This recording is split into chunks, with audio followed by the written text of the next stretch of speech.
ఉంటారు, నా గురించే చెప్పారు. అవును, నీ గురించే. ఎందుకంటే గాడ్ చెప్పమన్నాడు ఈ మాటలు.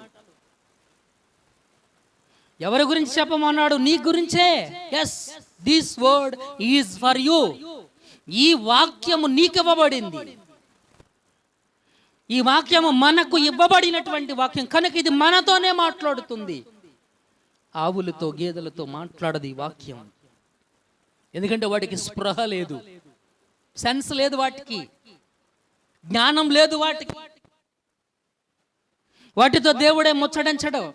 చెప్తాడు చేయమనంతే, అవి చేస్తాయి అంతే. అవునా కదా? అని చెప్పాడు సింహాలకి ఆగండి, ఆగాయి. మనం పాడాం కదా, సింహాల నోళ్ళనైనా మూయించాడని. ఆయన చెప్తే చేస్తాయి అవి. కనుక ఇది గమనించాల్సినటువంటి విషయం మిత్రులారా.